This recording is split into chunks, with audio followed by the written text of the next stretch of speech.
좋은 아침입니다.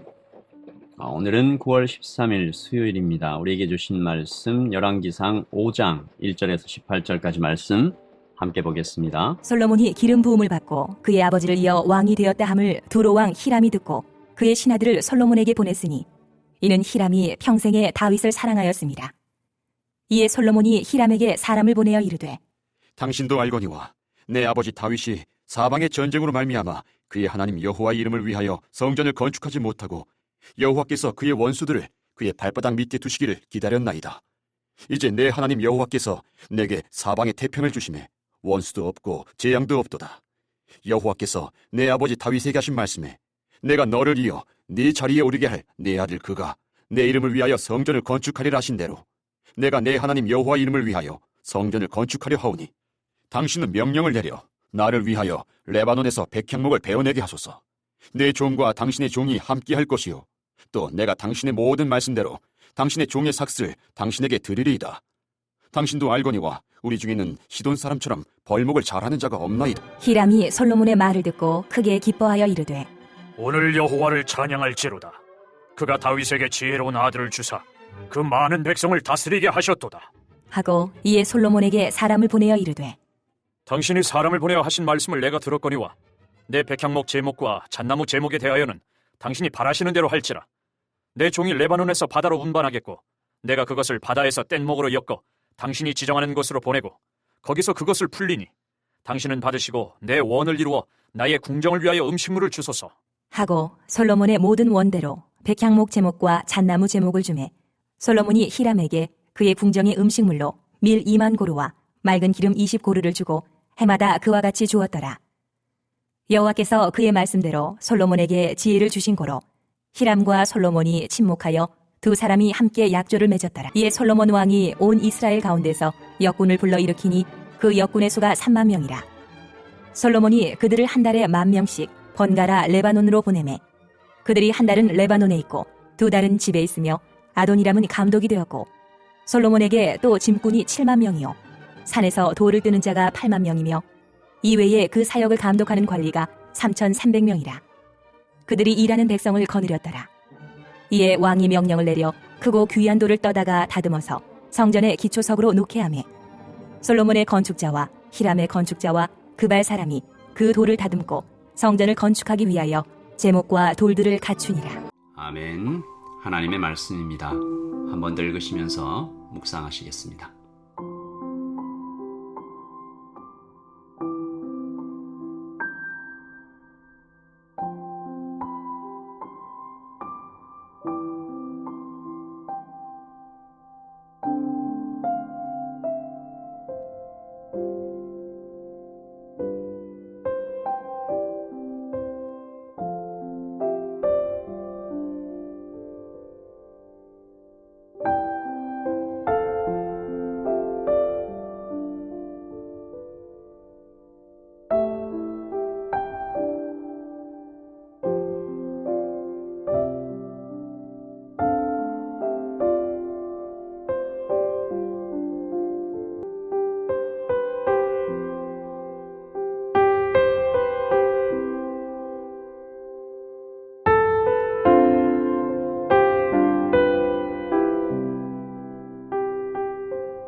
여러분, 어제 우리는 하나님의 축복의 말씀이 말씀 그대로 이루어지는 모습을 봤고요. 그리고 그 축복을 자신을 위해서만 잘못 사용하고 있는 솔로몬의 추락을 살펴봤습니다.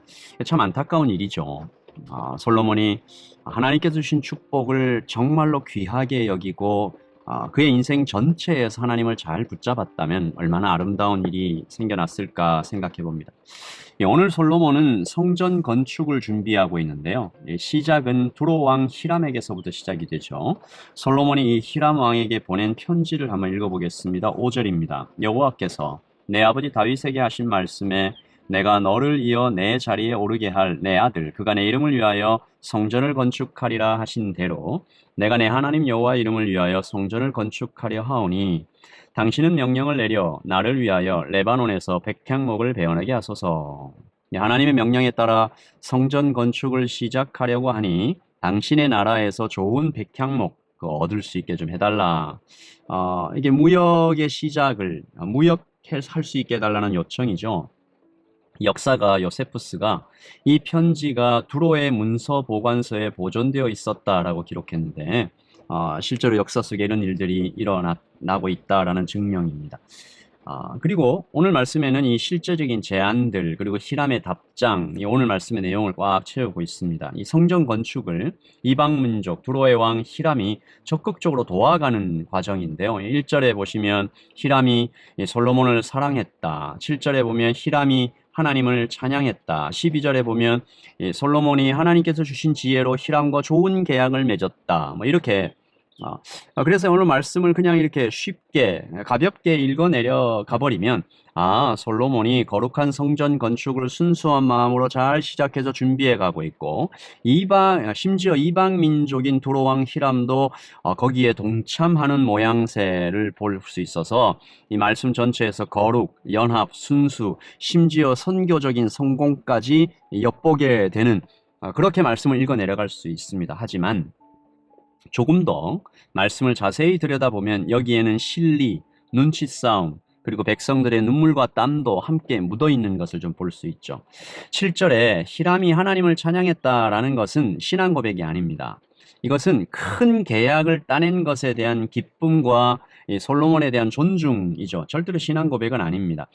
그가 이 솔로몬과의 이 교역에서 더 큰 이익을 얻기 위해서 슬그머니 솔로몬의 제안을 수정하는 장면이죠. 그 6절에서 볼 수 있습니다. 6절 제가 읽어볼게요. 당신은 명령을 내려 나를 위하여 레바논에서 백향목을 베어내게 하소서. 내 종과 당신의 종이 함께 할 것이요 또 내가 당신의 모든 말씀대로 당신의 종의 삭슬 당신께 드리리이다. 당신도 알거니와 우리 중에는 시돈 사람처럼 벌목을 잘하는 자가 없나이다. 이 벌목을 한다는 건 굉장히 고도의 기술력이 있어야 되잖아요. 어떤 나무를 벨까, 어떻게 벨까, 어떻게 잘 이렇게 정돈해서 목재로 쓸 수 있을게 이렇게 다듬을까. 이 굉장히 고도의 기술이 필요한데 이 이스라엘은 그런 기술자가 없었던 거죠. 근데 보시면 이 9절에 히람 왕이 이렇게 대답을 합니다. 내 종이 레바논에서 바다로 운반하겠고 내가 그것을 바다에서 뗏목으로 엮어 당신이 지정하는 곳으로 보내고 거기서 그것을 풀리니 당신은 받으시고. 이게 무슨 말이에요? 당신의 종 보내지 말란 얘기죠. 우리가 여기서 벌목 다 하고 다 다듬어서 운반까지 하고 당신 집 앞에 딱 도착할 수 있도록 해주겠다. 그럴 필요 없다. 이런 얘기죠. 솔로몬 왕을 향해서 이렇게 선의로 베푸는 겁니까? 아니죠. 더 큰 수입을 올리기 위한 전략이지 않습니까? 그러니까 이 솔로몬의 종들이 이스라엘 사람들이 히람에 넘어오면 그 사람들에 대한 이 품삯은 못 받는 거잖아요. 히람 왕은 솔로몬의 제안을 수정하고 있습니다. 그리고 그는 원하는 것을 다 얻어내죠. 11절 솔로몬이 히람에게 그의 궁정의 음식물로 밀 2만 고루와 맑은 기름 20고루를 주고 해마다 그와 같이 주었더라. 당시 이 두로의 이 시돈에 이렇게 농작물들이 많이 나지 않아서 그 농작물들이 굉장히 비싼 가격으로 거래되고 있었다라는 거죠. 그리고 이 성전 건축의 준비를 위해서 엄청난 규모의 백성들이 땀을 흘리는 과정을 볼 수 있는데 일꾼 3만 명, 짐꾼 7만 명, 돌을 뜨는 자 8만 명, 이 모든 사람들이 3년간 일해서 성전 건축의 이 기초와 준비를 닦아가는 것이죠. 실제로 건축이 시작된 것이 아니라 준비에만 이 정도의 시간이 걸리는 거죠. 실로 어마어마한 규모의 국가적인 사업이 진행되고 있습니다. 이 정도 많은 수의 백성들이 움직이려면 그들의 땀과 그들의 희생 얼마나 많이 흘렸을까요? 그래서 이 시점에서 이런 질문들을 좀 드려보는 것이죠. 성전은 누구를 위해서 필요한 것일까? 물론 영적인 의미가 있습니다. 시대적인 상황도 생각해야 되죠.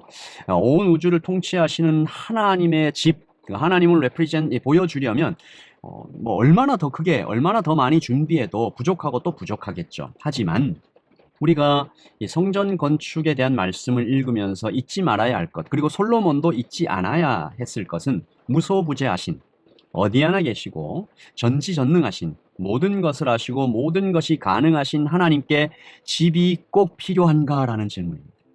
하나님은 집이 필요 없다라고 다윗에게 이미 말씀을 하신 적이 있고, 후에 이사야 선지자를 통해 포로에서 돌아온 백성들에게도 이사야 66장 1절에서 이렇게 말씀하셨죠.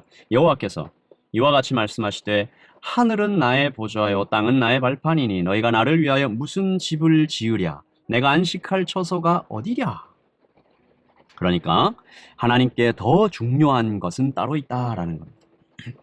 이스라엘은 그러나 이 고대 근동 지역에 살면서 다른 이방 나라와 국경을 접하고 있잖아요. 다른 이방 신전들은 장소에 묶인 신들을 보여주지 않습니까? 그것보다 더 중요한 것은 사람들의 경배가 꼭 필요한 어떤 존재로 나타나잖아요.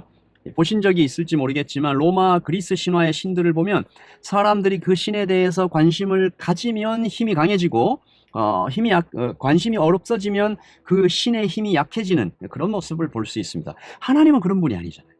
하나님은 장소에 묶이지 않으시고 사람의 경배가 필요하지 않으시는 스스로 계신 자존자 I am who I am. 물론 이 예배 장소로서의 예배당 그리고 신앙 교육에 필요한 어떤 모임의 장소로서 이 장소는 꼭 필요하죠. 다시 말해 이 성전은 오히려 사람에게 베푸신 하나님의 은혜로 받아들여야 되는 것입니다. 이것을 잊지 말아야 되죠.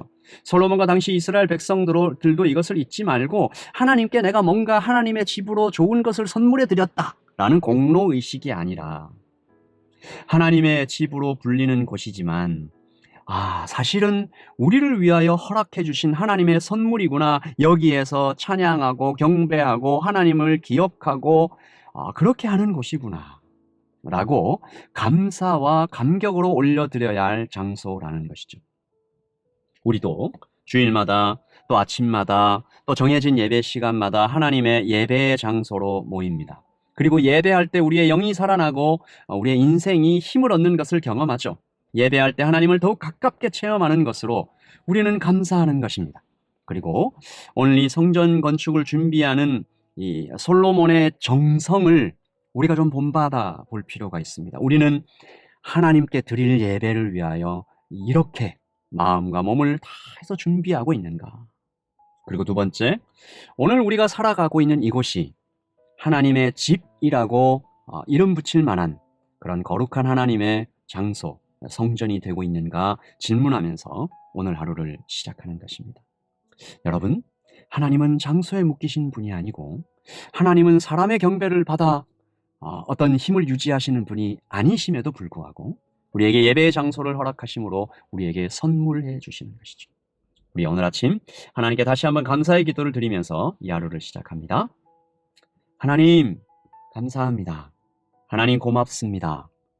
성전 건축을 준비하는 이 솔로몬의 정성을 우리도 본받기를 원합니다. 한 번의 예배를 위하여 애쓰고 기도하고 고민하고 준비하고 정성을 다하는 그 마음을 우리도 가지게 하여 주시옵소서. 그러나 잊지 않게 해주세요.